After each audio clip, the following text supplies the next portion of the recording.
हम क्या पढ़ेंगे? Requirements of a contract. एक कॉन्ट्रैक्ट क्या है? एक कॉन्ट्रैक्ट है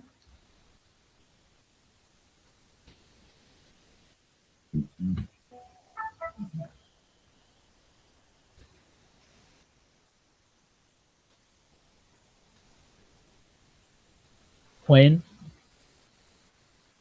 an offer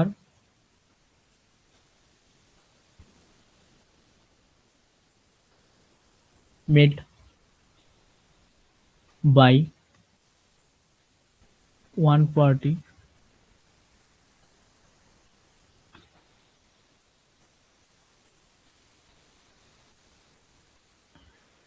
and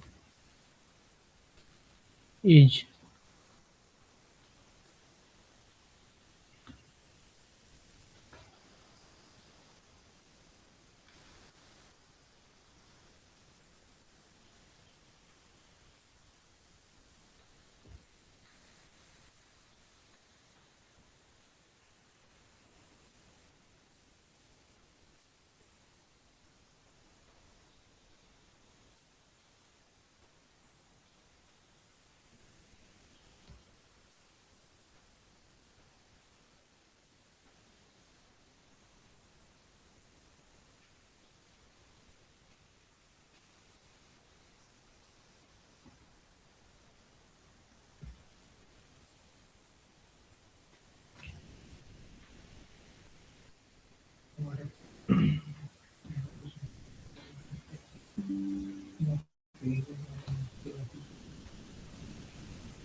देखो, when an offer made by one party and is accepted by other party which is made with lawful consideration, mutual consent and it is intent to create a legal relation is called contract। तो यहाँ पे हम देख रहे हैं कि क्या क्या की पॉइंट्स है। एक है lawful consideration, mutual consent and intent to create legal relation. ठीक है, ये तीन की पॉइंट है। और एक क्या है? ऑफर और है एक्सेप्टेंस। ठीक है, तो कॉन्ट्रैक्ट पढ़ने के लिए हम क्या जानेंगे? पहले ये कॉन्ट्रैक्ट है क्या? कॉन्ट्रैक्ट क्या है? कॉन्ट्रैक्ट है an agreement which is enforceable by law. ठीक, ये है कॉन्ट्रैक्ट। कॉन्ट्रैक्ट का कुछ जो एसेंशियल रिक्वायरमेंट्स रहता है वो आज हम पढ़ेंगे। कुछ एसेंशियल रिक्वायरमेंट है जिसके थ्रू एक कॉन्ट्रैक्ट वैलिड बनता है। ठीक है, वो रिक्वायरमेंट एसेंशियल क्या है?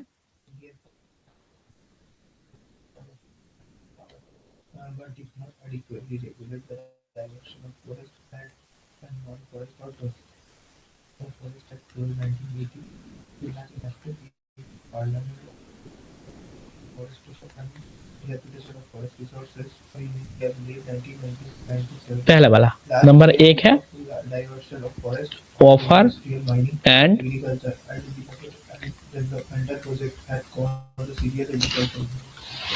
एक्सेप्टेंस। ऑफर क्या है?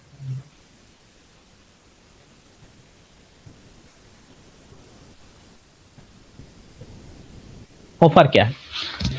ऑफर क्या है? मान लीजिए कि जो एक व्यक्ति, उसका जो कुछ विलिंगनेस है वो जब दूसरे व्यक्ति को बताएगा कि हमारा ये विलिंगनेस है, वो हो जाएगा ऑफर। वो क्या है? और दूसरा व्यक्ति जब वो विलिंगनेस को एक्सेप्ट करेगा वो हो जाएगा एक्सेप्टेंस। वो कैसा है? मान लीजिए कि एक घर है, ये एक घर है, ये किसका घर है? ए का घर है। ए घर को बी को बेचना चाहता है। क्या करना चाहता है? सेल करना चाहता है। किसके बदले में? 50 लाख रुपया में बेचना चाहता है। तो ए जो इसका घर ए बी को सेल करना चाहता है, किसके बदले में? 50 लाख रुपया के बदले में। तो ए जब ए को ए बताएगा कि हमारा जो प्रॉपर्टी है ये हम सेल करना चाहते हैं, तो ए हो जाएगा ऑफर। ठीक है, ए के तरफ से ए हो गया ऑफर। जब बी इस 50 लाख रुपया में ए के दिया हुआ ऑफर एक्सेप्ट करते हुए ये बोलेगा कि जो तुम्हारा जो एक घर है ये हम 50 लाख रुपया में खरीदने के लिए राजी है, तो ये हो जाएगा बी के तरफ से एक्सेप्टेंस। ठीक है, एक्सेप्टेंस। इस पर हम जानेंगे कि जो ऑफर मेक करता है, जो ऑफर देता है, जो ऑफर मेक करता है, ठीक है, उसको हम क्या कहते हैं? प्रोमिजर। प्रोमिजर। जो ऑफर देता है उसको हम बोलते हैं प्रोमिजर। जो ऑफर एक्सेप्ट करता है उसको हम क्या बोलते हैं? प्रोमिजी। ठीक है, जो ऑफर एक्सेप्टेंस करता है उसको हम क्या बोलते हैं? प्रोमिसी। तो ये हो जाएगा इधर, जो एक व्यक्ति जब उसको भावना को, उसको विलिंगनेस का जब दूसरे कोई व्यक्ति को बताएगा तो वो हो जाएगा इस व्यक्ति के तरफ से ऑफर। जब बी दूसरा कोई व्यक्ति वो ऑफर एक्सेप्ट करेगा तो वो हो जाएगा उस बी के तरफ से क्या हो गया? एक्सेप्टेंस। तो ये हो गया ऑफर एंड एक्सेप्टेंस। ऑफर, जो ऑफर मेक करता है उसको हम क्या कहते हैं? प्रोमिजोर कहते हैं। जो एक्सेप्टेंस करता है उसको हम क्या कहते हैं? प्रोमिजी। ये हो गया ऑफर एंड एक्सेप्टेंस। ठीक है, तो मान लीजिए कि एक और एक बार हम ऑफर एंड एक्सेप्टेंस के समझते हुए ये बताएंगे कि ऑफर एंड एक्सेप्टेंस बेसिकली है क्या। मान लीजिए कि ए जल्दी समझ में आ जाएगा, ये है बी, ए एक बॉय है, बी एक गर्ल है। ए चाहता है कि वो बी को प्यार करता है। तो ए जब बी को बताएगा कि हम तुमसे प्यार करते हैं क्योंकि आई लव यू, तो ए हो जाएगा ए के तरफ से ऑफर। ठीक है, ए बी को ऑफर कर रहा है। जब बी इस ऑफर में राजी होगा तो बी क्या कहेगा? I love you too. तो ए हो जाएगा बी के तरफ से एक्सेप्टेंस। ए के तरफ से ऑफर है आई लव यू, एंड जब बी इस ऑफर में राजी रहेगा तब क्या हो जाएगा? ये हो जाएगा बी के तरफ से एक्सेप्टेंस। ठीक है, अब हम देखेंगे दूसरा क्या है। ऑफर एंड एक्सेप्टेंस के बाद जो रिक्वायरमेंट्स आता है कॉन्ट्रैक्ट, एक कॉन्ट्रैक्ट फॉर्म होने के लिए, कॉन्ट्रैक्ट फॉर्म होने के लिए पहला जो रिक्वायरमेंट्स है वो होता है offer and acceptance. There should be an offer and acceptance to form a valid contract. Secondly जो रिक्वायरमेंट होता है वो है intention to create a legal relation. Intention to create legal relation. Contract form होने का दूसरा जो रिक्वायरमेंट्स है क्या है? वो intention to create legal relation. क्या होगा? जब कोई व्यक्ति जो कॉन्ट्रैक्ट फॉर्म कर रहा है उसका जो इंटेंशन होगा वो क्या होगा? लीगल रिलेशन क्रिएट करना चाहिए। कैसे? मान लीजिए कि एक लैंडलॉर्ड है, वो उसके घर में कोई टेनेंट रखना चाहता है, ये हो गया कि एक लीगल रिलेशन। और इलीगल रिलेशन और अदरवाइज क्या है? मान लीजिए कि ऑयन प्रॉमिस कर रहा है कुछ दूसरे व्यक्ति को कि वो मूवी देखने जाएगा उसके साथ। जो मूवी देखना का जो काम है, मूवी देखने का जो काम है, ये लीगल रिलेशन है क्या?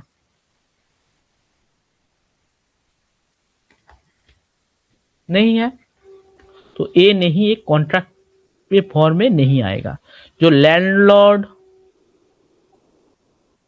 और टेनेंट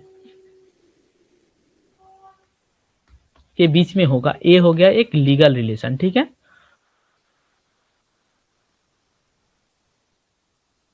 तीसरा तीसरा रिक्वायरमेंट्स क्या है?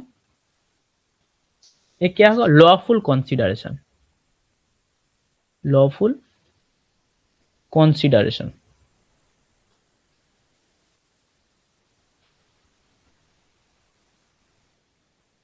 लॉफुल कंसीडरेशन क्या है? कंसीडरेशन क्या है? कंसीडरेशन क्या इंक्लूड करता है? वैल्यूएशन बिटवीन क्या होता है? पार्टीज। कंसीडरेशन क्या इंक्लूड करता है? Valuation between parties. कंसीडरेशन किस सेक्शन में मेंशन है? कंसीडरेशन मेंशन है section 2H of Indian constitution, Indian contract act 1972। ठीक है, कॉन्ट्रैक्ट ए लॉफुल कंसीडरेशन किस में मेंशन है? सेक्शन 2H में मेंशन है। कंसीडरेशन बेसिकली है क्या? एक घर है, ए बी को सेल करना चाहते हैं, ए इसका घर है, 50 लाख में सेल करना चाहता है। तो ए जब बी को घर सेल करेगा तो ए बी के तरफ से 50 लाख ए के पास आएगा, जो 50 लाख है ये ए के पास आएगा, और जो घर है ए बी के पास चला जाएगा, जो घर है ए बी के पास चला जाएगा। तो ये हो जाएगा कंसीडरेशन। क्या है? 50 लाख रुपया हो जाएगा कंसीडरेशन। जो ऑफर मेक करता है वो कुछ सेल करने के लिए और कुछ पर्पस के लिए ऑफर देते हैं। तो जब ए, मान लीजिए कि ए एक व्यक्ति है, वो उसका घर 50 लाख रुपया में सेल करना चाहता है, तो ये 50 लाख रुपया हो गया कंसीडरेशन। अब जब बी ये 50 लाख रुपया ए को दे देगा और ए उस 50 लाख के बदले जो उसका घर है वो बी को सेल कर देंगे, तो ए हो जाएगा 50 लाख रुपया हो जाएगा कंसीडरेशन। तो कॉन्ट्रैक्ट फॉर्म होने के लिए ये वैलिड कंसीडरेशन जरूरी है। ठीक है, ये लॉफुल कंसीडरेशन जरूरी है। ये हो गया कंसीडरेशन। ये कंसीडरेशन मेंशन है किसमें? Section 2D, section 2D of Indian contract है। Section 2D of Indian contract, section 2D में कंसीडरेशन मेंशन है। एक वैलिड कॉन्ट्रैक्ट फॉर्म होने के लिए और जो तीसरा जो रिक्वायरमेंट्स है, नंबर 4 जो रिक्वायरमेंट्स है वो है capacity of parties. Capacity of parties, capacity of parties. Capacity of parties क्या होता है? कैपेसिटी मतलब क्या है? जो पार्टी है, कॉन्ट्रैक्ट फॉर्म होने के लिए बेसिकली दो पार्टी चाहिए, ए मान लीजिए ए और बी, दो पार्टी चाहिए कॉन्ट्रैक्ट फॉर्म होने के लिए। जो ये जो पार्टी है, ये जो पार्टी है, इसका कैपेसिटी क्या होगा? ये मेंशन करता है कैपेसिटी ऑफ पार्टी से सेक्शन 11 और 12 में मेंशन हुआ है। सेक्शन 11 और 12। कैपेसिटी के मतलब क्या है? कैपेसिटी में के हम कैसे जानेंगे? जो पार्टी है, ये जो पार्टी है, ये क्या होना चाहिए? शुड बी ए मेजर होना चाहिए, शुड बी ए मेजर। तो मेजर का मतलब क्या है? मेजर का मतलब है सेक्शन, जब हम पढ़ेंगे section 3 of Indian majority act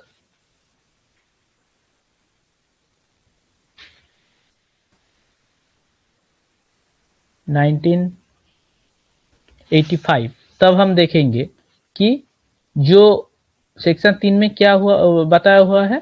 तो एक मेजर क्या है? एक मेजर है ए पर्सन, मेजर किसको कहा जाता है? A person who has attend the age of 18 years. जो व्यक्ति जो 18 ईयर्स क्रॉस कर चुका है वो क्या हो गया? एक मेजर। और माइनर क्या है? जो बिलो 18 है, बिलो 18,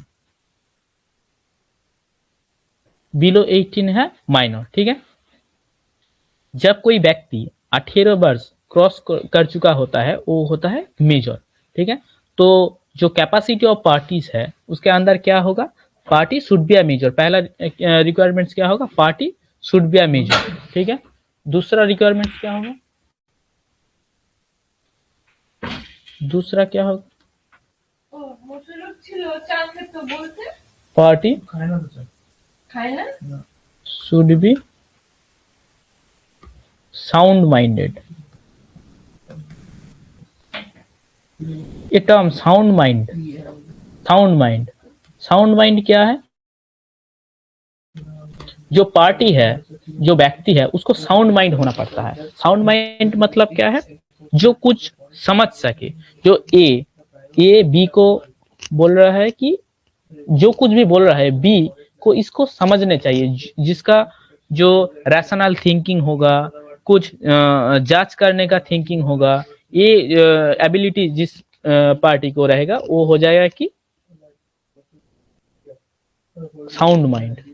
ठीक है, वो हो जाएगा साउंड माइंड। जो मान लीजिए कि एक मैट पर्सन जिसका कोई खुद का कोई जस्टिफिकेशन नहीं है, जस्टिफिकेशन नहीं है, खुद का कोई चिंता भावना नहीं है, तो ये पार्टी कॉन्ट्रैक्ट फॉर्म कर नहीं सकता। ठीक है, जब कोई व्यक्ति का खुद का कोई जजमेंट नहीं होगा, खुद का कोई जस्टिफिकेशन नहीं होगा, खुद के अंदर कोई रैशनैलिटी नहीं होगा, तो वो जो व्यक्ति कॉन्ट्रैक्ट फॉर्म कर नहीं सकता। ठीक है, तो वो हो जाएगा अनसाउंड माइंड। कॉन्ट्रैक्ट फॉर्म करने के लिए क्या होगा, कॉम्पिटेंट पार्टी चाहिए। वो कॉम्पिटेंट पार्टी के अंदर क्या आएगा, जो साउंड माइंड वाला जो व्यक्ति है, जो खुद का कोई चीज समझ सके, खुद का कोई विलिंगनेस दूसरे व्यक्ति के पास एक्सप्रेस कर सके, वो हो जाएगा साउंड माइंड। ठीक है, जो तीसरा जो रिक्वायरमेंट है पार्टी का, वो क्या हो जाएगा, not disqualified by law. Not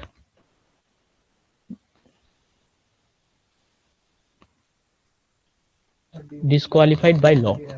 जो व्यक्ति नॉट डिस्क्वालिफाइड बाय लॉ मतलब क्या है, जो व्यक्ति लॉ के पास डिस्क्वालिफाइड नहीं है। ठीक है, वो व्यक्ति हो जाएगा नॉट डिस्क्वालिफाइड बाय लॉ। ठीक है, तो कैपेसिटी ऑफ पार्टीज के अंदर क्या होगा, पार्टी जो कॉन्ट्रैक्ट फॉर्म कर रहा है उसको क्या होना पड़ेगा, पहले उसको मेजर होने पड़ेगा। तो मेजर हम किसको कहेंगे, मेजर हम कहेंगे जो व्यक्ति 18 साल क्रॉस कर चुका होता है उसको हम क्या मेजर कहेंगे। एक किसके अंदर मेंशन है, इंडियन मेजोरिटी एक्ट 1875 सेक्शन 3 के अंदर मेंशन है, a person who has attend the age of 18 years is called a major. ठीक है, दूसरा रिक्वायरमेंट्स क्या है, साउंड माइंड होना चाहिए। जो व्यक्ति कॉन्ट्रैक्ट को फॉर्म करेगा उस व्यक्ति को साउंड माइंड होना चाहिए, क्योंकि उस व्यक्ति का खुद का कोई जजमेंट पास कर सके, खुद कुछ समझ सके, खुद कुछ एक्सप्रेस कर सके, तो वो व्यक्ति हो जाएगा साउंड माइंड वाला व्यक्ति। अनसाउंड माइंड क्या है, अनसाउंड माइंड है जो व्यक्ति खुद का कोई चिंता भावना जो है उसको एक्सप्रेस नहीं कर सके, खुद का कोई नहीं समझ सकता है कि क्या ठीक है क्या भूल है, वो हो जाएगा अनसाउंड माइंड। मान लीजिए कि एक मैड, ये है unsound mind, unsound minded person. ठीक है, ये हो जाएगा अनसाउंड माइंडेड पर्सन। तो ये होगा कैपेसिटी ऑफ पार्टीज। ये किसके अंदर मेंशन है, सेक्शन 11 एंड 12 के अंदर मेंशन है। जब हम कॉन्ट्रैक्ट एक्ट का बीआर एक्ट पढ़ेंगे तब हम अच्छे से समझेंगे कि ये सब है क्या। फिफ्थ नंबर रिक्वायरमेंट्स क्या है, एक कॉन्ट्रैक्ट को फॉर्म करने के लिए, फ्री कंसेंट। फ्री कंसेंट क्या है, जो आपका जो एक जो व्यक्ति जो कॉन्ट्रैक्ट फॉर्म कर रहा है, ये जो व्यक्ति जो कॉन्ट्रैक्ट फॉर्म कर रहा है, इसका जो कंसेंट है, इसका जो कंसेंट है, ये क्या होना चाहिए, फ्री होना चाहिए। ये कंसेंट क्या होना चाहिए, फ्री होना चाहिए। फ्री मतलब क्या है, इट हम कंसेंट को फ्री कब नहीं करेंगे, ये हम समझेंगे कि एक कंसेंट को हम कब फ्री नहीं कहेंगे, जब वो कंसेंट कोअर्सन, मिसरिप्रेजेंटेशन,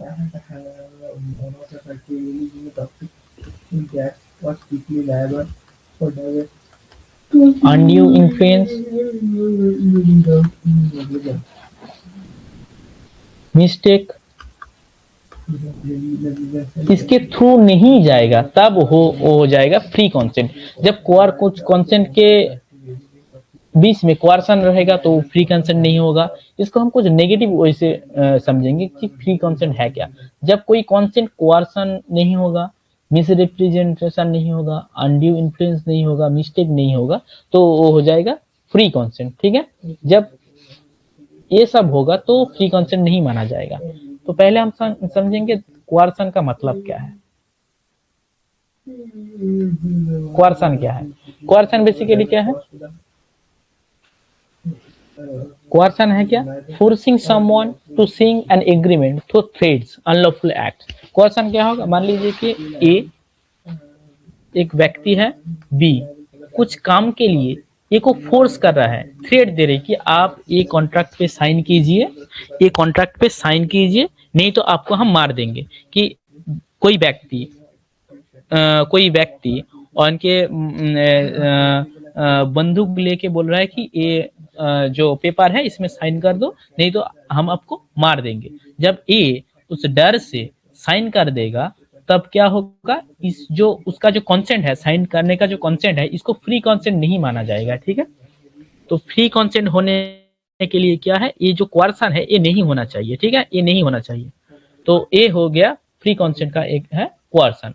जब कोई व्यक्ति थ्रेट के अंदर और फिजिकल जो है अनलॉफुल जो एक्ट्स है, फिजिकल जो हार्म है और थ्रेट है, इसके माध्यम से जब कोई उसका कंसेंट होगा तो वो फ्री कंसेंट नहीं होगा। ठीक है, अनड्यू इन्फ्लुएंस क्या है?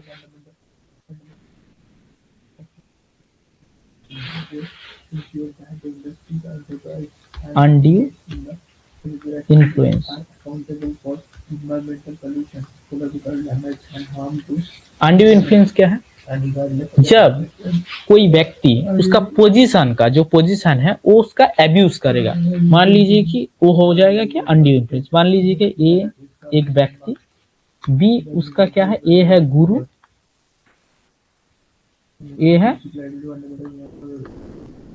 शिष्य। तो जब गुरु कहेगा, ए मान लीजिए एक सीनियर है, एक जूनियर है, सीनियर जूनियर को कहता है कि इसका पोजीशन के लिए कहता है कि ये कुछ काम तुमको करना पड़ेगा और इसमें साइन करना पड़ेगा। तो सीनियर के नाते जब जूनियर ये काम कर देगा तो ये क्या हो जाएगा? अनड्यू इन्फ्लुएंस के अंदर पड़ जाएगा। ठीक है, तो इसको क्या कहा जाएगा? फ्री कंसेंट नहीं कहा जाएगा। ठीक है, जब कोई व्यक्ति उसका पोजीशन को गलत काम में इस्तेमाल करेगा वो क्या हो जाएगा? अनड्यू इन्फ्लुएंस हो गया। मिसरिप्रेजेंटेशन क्या है?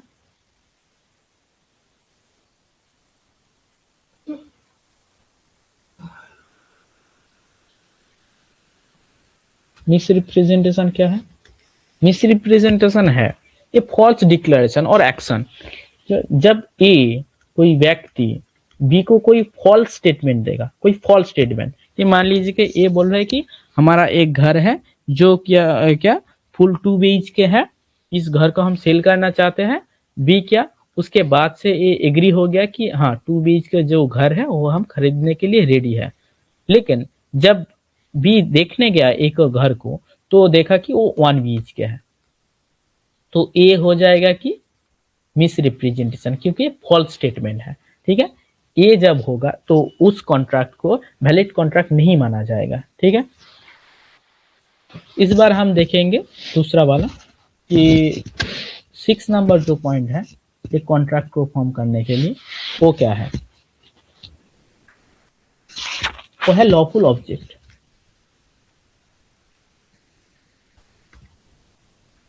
लॉफुल ऑब्जेक्ट क्या है? लॉफुल ऑब्जेक्ट क्या है? A contract must be lawful and not against public policy, immoral और इलीगल। मान लीजिए कि जो कॉन्ट्रैक्ट है ए बी को कुछ ये दोनों के ए और बी के बीच में कुछ कॉन्ट्रैक्ट हुआ है, एग्रीमेंट हो गया कि चलो हम आज रात में स्मगलिंग करेंगे। ठीक है, ए को स्मगलिंग करेंगे। तो ये जो स्मगलिंग का काम है ये की लॉफुल है? इज इट लॉफुल और नॉट? तो ये स्मगलिंग जो है ये इलीगल काम है। जब इलीगल काम के लिए कुछ कॉन्ट्रैक्ट बनेगा वो क्या है? शुरू से ही वॉइड हो जाएगा, वो कॉन्ट्रैक्ट नहीं बनेगा, वो कॉन्ट्रैक्ट इनवैलिड कॉन्ट्रैक्ट हो जाएगा। ठीक है, तो कॉन्ट्रैक्ट फॉर्म होने के लिए जो 6 नंबर जो रिक्वायरमेंट्स है वो क्या है? Lawful object. जब कोई दूसरे व्यक्ति के अंदर कुछ एग्रीमेंट और कॉन्ट्रैक्ट होगा वो क्या होना चाहिए? लॉफुल होना चाहिए। जब इलीगल कोई काम होगा और इलीगल काम के लिए कुछ एग्रीमेंट होगा तब वो क्या हो जाएगा? इनवैलिड कॉन्ट्रैक्ट हो जाएगा। ठीक है। और 7 नंबर हम क्या पढ़ेंगे?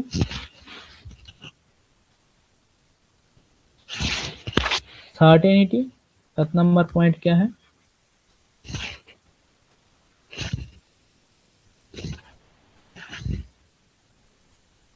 And CLARITY, clarity. सर्टेनिटी और क्लियरिटी क्या है? The term of the contract must be clear and not वेग और एम्बिगुअस। इसका मतलब क्या है? जब कोई एग्रीमेंट होगा, ठीक है, उसका जो टर्म और जो कुछ भी रहेगा वो क्या होगा? शुड बी क्लियर रहेगा, वो भेग नहीं होगा। मान लीजिए कि ए, एक व्यक्ति बी के साथ कॉन्ट्रैक्ट करता है कि हम कुछ रीजनेबल क्वांटिटी ऑफ राइस आपको देंगे, रीजनेबल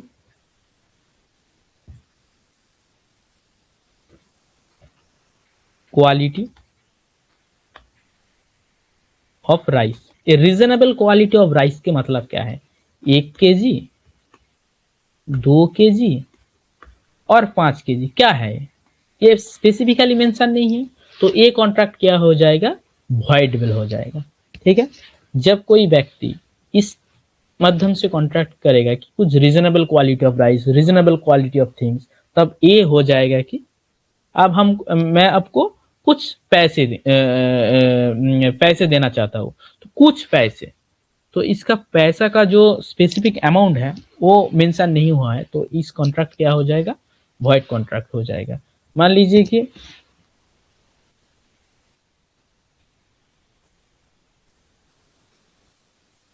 ये 50 केजी का चाल का है, ये हो गया 50 केजी स्पेसिफिक क्वांटिटी। और मान लीजिए एक बैग है जिसके अंदर कुछ है, स्पेसिफिक नहीं है, जो स्पेसिफिक मान लीजिए कि रीजनेबल क्वांटिटी।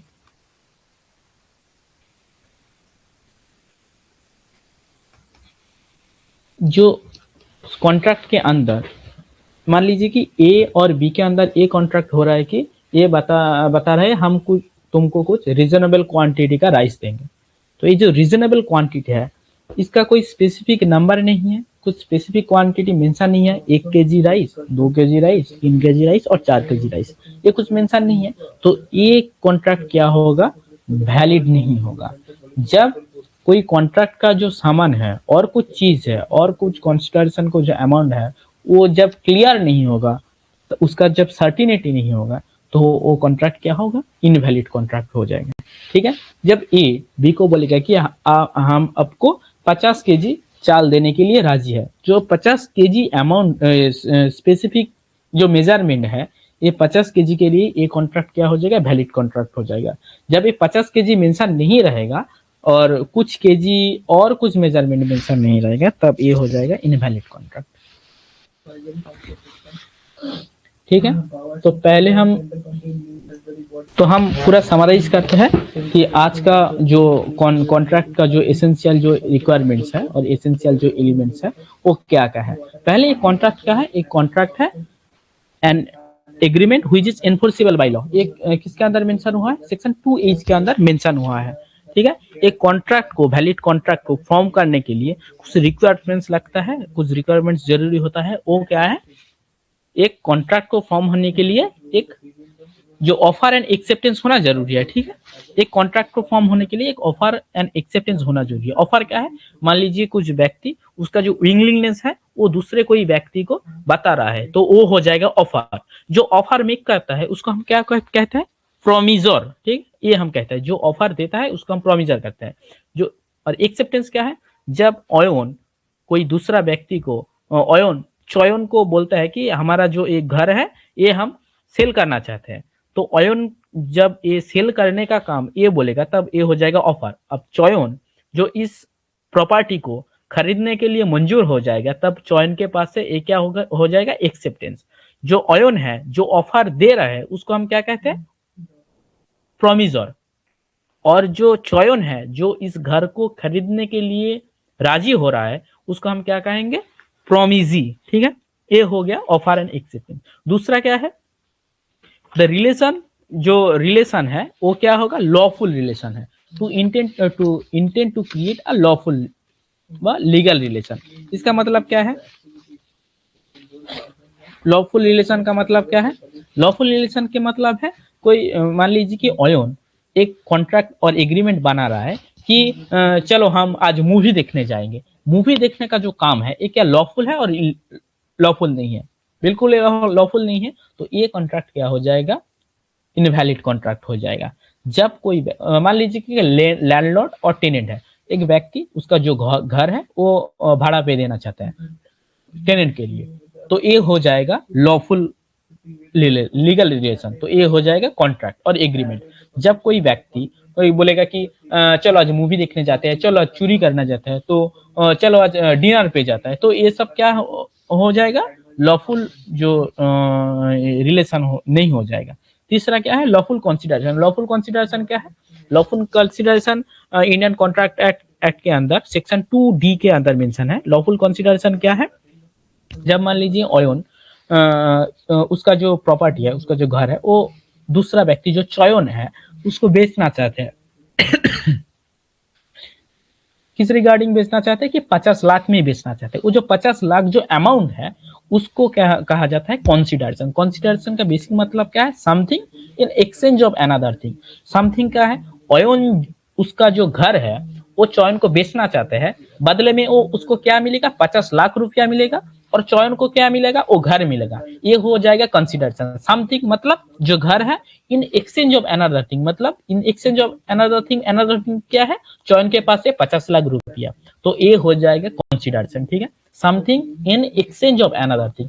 हम जब हमारा घर कोई दूसरे व्यक्ति को सेल करेंगे, तो उस सेल करने के बदले में हमको कुछ मिलेगा ना, पैसा वगैरह कुछ मिलेगा, तो वो हो जाएगा कंसिडरेशन। हम उसको घर दे रहे हैं, बदले में वो हमको कुछ अनदर थिंग दे रहा है, ये हो जाएगा कंसिडरेशन। तो एक लॉफुल एक वैलिड कॉन्ट्रैक्ट बनाने के लिए कंसिडरेशन जरूरी है।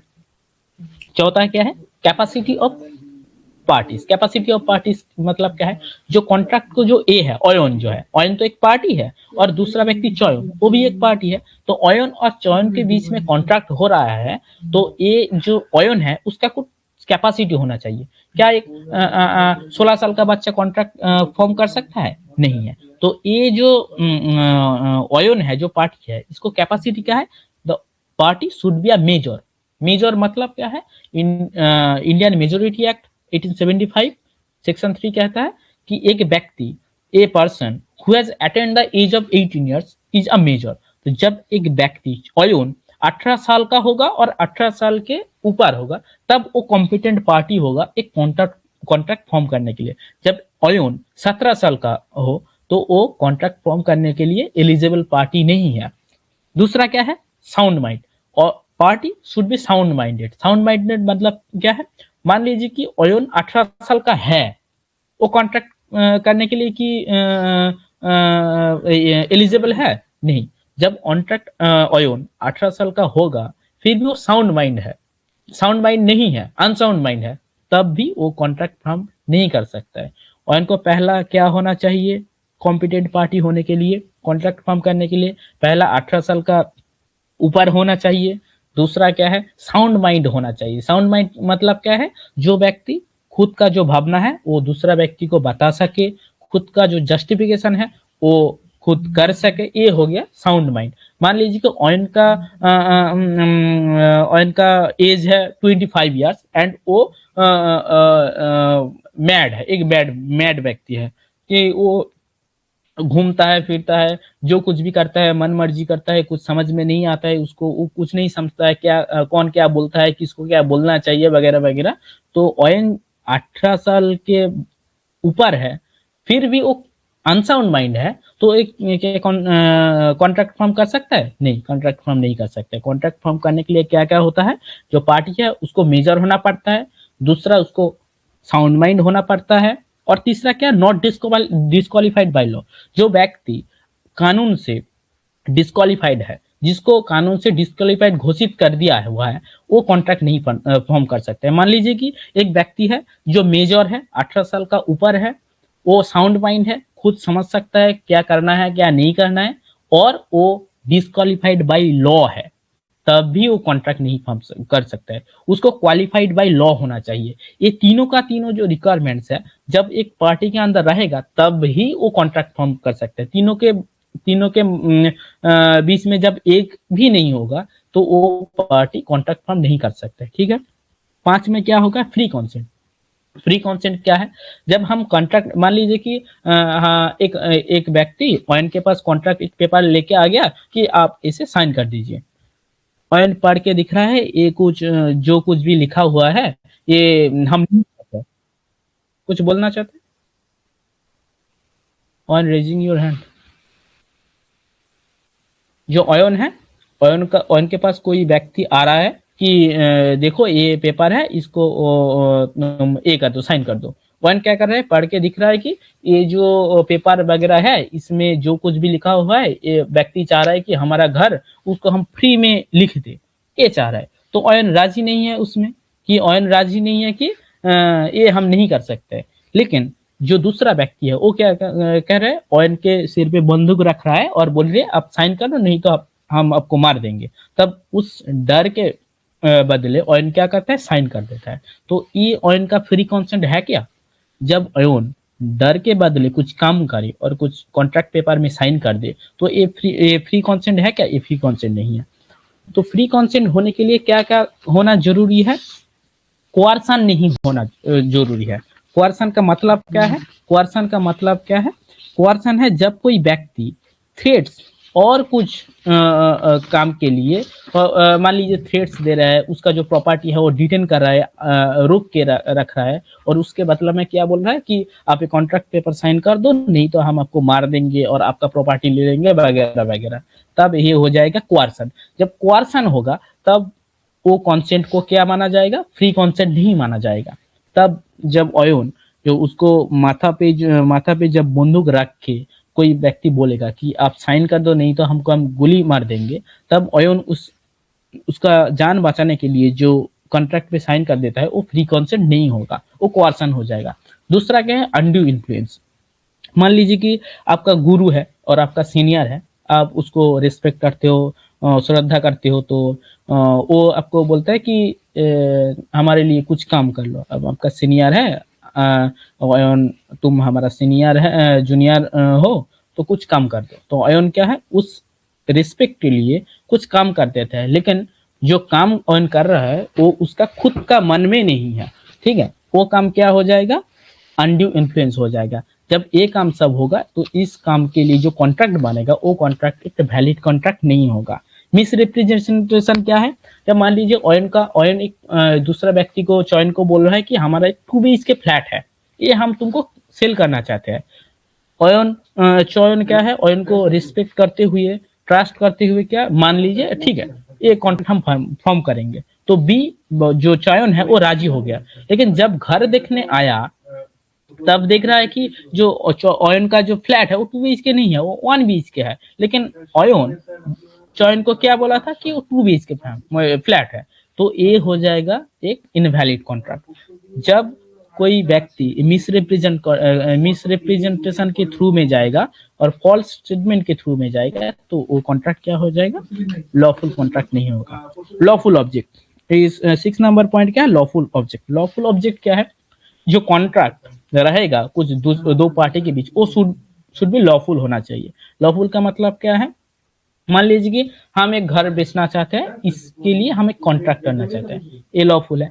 मान लीजिए कि हम एक एग्रीमेंट कर रहा है कि हम कल कोई जगह पे स्मगलिंग करेंगे, तो ये क्या लॉफुल है? स्मगलिंग का काम है, इलीगल काम है, स्मगलिंग करना इलीगल काम है। तो स्मगलिंग करने के लिए जब हम कोई एग्रीमेंट फॉर्म करेंगे वो क्या हो जाएगा? इनवैलिड कॉन्ट्रैक्ट हो जाएगा, वॉइड कॉन्ट्रैक्ट हो जाएगा। ठीक है। और क्या है? Certainty and clarity. Certainty and clarity का मतलब क्या है? मान लीजिए ऑयन उसका एक मूदी शॉप है, जो ग्रोसरी है, ग्रोसरी शॉप है। ऑयन कुछ व्यक्ति को बोल रहा है कि ऑयन और कुछ व्यक्ति के माध्यम से कॉन्ट्रैक्ट हुआ कि आज हम कल परसों जो जो भी दिन है, टुमारो और जो भी दिन है उस दिन में हम कुछ राइस और मान लीजिए कुछ शुगर हम तुमको देंगे, इसके बदले में अब ऐसा पैसा देना होगा। तो मान लीजिए कि जो शुगर का जो क्वांटिटी है वो मेंशन हुआ नहीं हुआ है, तो ऑयन क्या बोल रहा है कि अब हमको एक रीजनेबल क्वांटिटी में शुगर देंगे। तब जब इस माध्यम से कॉन्ट्रैक्ट फॉर्म होगा वो एक इनवैलिड कॉन्ट्रैक्ट हो जाएगा। जो शुगर का जो क्वांटिटी है it should be clear, it should be clear.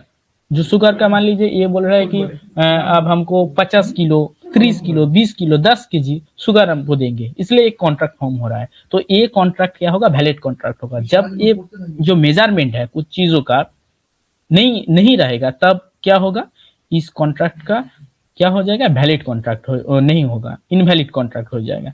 जब ऑयन बोलेगा कि जो एक शुगर का जो पैकेट है और जो कुछ भी है ये हम 50 kilo, 30 kilo, 24 kilo, 10 kilo, 2 kilo देंगे, जो 2 किलो, 50 किलो, 10 किलो जो मेजरमेंट है ये जब स्पेसिफाई रहेगा, ये जो क्वांटिटी जो स्पेसिफाई रहेगा, जो क्लियरिटी रहेगा, इस कॉन्ट्रैक्ट को हम वैलिड कॉन्ट्रैक्ट कहेंगे। जब ये कॉन्ट्रैक्ट नहीं होगा उस कॉन्ट्रैक्ट को हम इनवैलिड कॉन्ट्रैक्ट कहेंगे। ठीक है, आज के लिए इतना। बाद में हम जब बेयर एक्ट पढ़ेंगे सेक्शन 1, 2, 3 के करके करके, तब हम अच्छे से समझेंगे क्या पूरा का पूरा चीज है क्या। ठीक है, आज हम ये सब है कॉन्ट्रैक्ट का जो बेसिक एलिमेंट्स है, एक कॉन्ट्रैक्ट फॉर्म होने के लिए इस बेसिक एलिमेंट्स को रिक्वायर्ड करता है।